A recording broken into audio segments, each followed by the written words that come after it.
Welcome back to my vlog. I'm outside. It's freaking cold. Much colder than it was on the one I broadcast yesterday, or whatever you call it.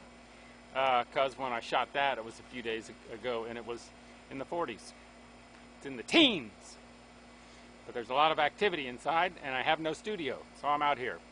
The Adventures of Colonel Daniel Boone, Part 6. On the 22nd day of June, 1780, a large party of Indians and Canadians, about 600 in number, commanded by Colonel Byrd, attacked Riddle's and Martin's stations at the forks of Licking River with 6 pieces of artillery.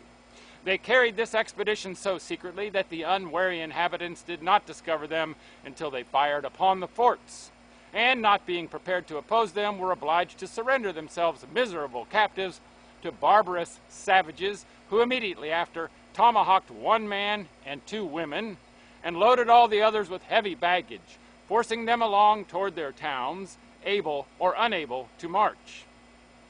Such as were weak and faint by the way, they tomahawked. The tender women and helpless children fell victims to their cruelty. This and the savage treatment they received afterwards is shocking to humanity and too barbarous to relate. The hostile disposition of the savages and their allies caused General Clark, the commandant at the Falls of the Ohio, immediately to begin an expedition with his own regiment and the armed force of the country against Peckaway, the principal town of the Shawnees, on a branch of Great Miami, which he finished with great success, took 17 scalps, and burnt the town to ashes, with the loss of 17 men. About this time I returned to Kentucky with my family, and here, to avoid an enquiry into my conduct, the reader being before informed of my bringing my family to Kentucky, I am under the necessity of informing him that, during my captivity with the Indians, my wife, who despaired of ever seeing me again, expecting the Indians had put a period to my life, oppressed with the distresses of the country and bereaved of me, her only happiness had, before I returned, transported my family and goods on horses through the wilderness, amidst a multitude of dangers, to her father's house in North Carolina. Shortly after the troubles at Boonesboro, I went to them and lived peaceably there until this time. The history of my going home and returning with my family forms a series of difficulties, an account of which would swell a volume, and being foreign to my purpose, I shall purposely omit them. I settled my family in Boonesboro once more, and shortly after, on the 6th day of October 1780, I went in company with my brother to the Blue Licks, and on our return home we were fired upon by a party of Indians. They shot him and pursued me by the scent of their dog 3 miles, but I killed the dog and escaped. The winter soon came on and was very severe, which confined the Indians to their wigwams. The severity of this winter caused great difficulties in Kentucky. The enemy had destroyed most of the corn the summer before. This necessary article was scarce and dear, and the inhabitants lived chiefly on the flesh of buffaloes. The circumstances of many were very lamentable. However, being a hardy race of people and accustomed to difficulties and necessities, they were wonderfully supported through all their sufferings until the ensuing fall, when we received abundance from the fertile soil. Toward spring, we were frequently harassed by Indians, and in May 1782, a party assaulted Ashton's station, killed 1 man, and took a Negro prisoner.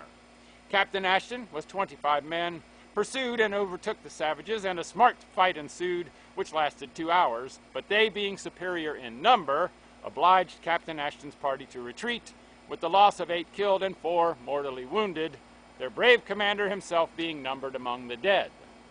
The Indians continued their hostilities, and about the 10th of August following, 2 boys were taken from Major Hoy's station. This party was pursued by Captain Holder and 17 men, who were also defeated, with the loss of 4 men killed and 1 wounded. Our affairs became more and more alarming. Several stations, which had lately been erected in the country, were continually infested with savages, stealing their horses and killing the men at every opportunity. In a field near Lexington, an Indian shot a man, and running to scalp him, was himself shot from the fort and fell dead upon his enemy. Every day we experienced recent mischiefs. The barbarous, savage nations of Shawnees, Cherokees, Wyandots, Tawas, Delawares, and several others near Detroit united in a war against us and assembled their choicest warriors at Old Chillicothe to go on the expedition in order to destroy us and entirely depopulate the country. Their savage minds were inflamed to mischief by two abandoned men, Captains McKee and Gertie. These led them to execute every diabolical scheme, and on the 15th day of August commanded a party of Indians and Canadians of about 500 in number against Bryant's Station, 5 miles from Lexington. Without demanding a surrender, they furiously assaulted the garrison, which was happily prepared to oppose them, and, after they had expended much ammunition in vain and killed the cattle round the fort, not being likely to make themselves masters of this place, they raised the siege and departed in the morning of the 3rd day after they came, with the loss of about 30 killed and the number of wounded uncertain. Of the garrison, 4 were killed and 3 wounded. That is the end of part 6. Not sure where we're going tomorrow, but it will be part 7. Make it a great day, and bye for now.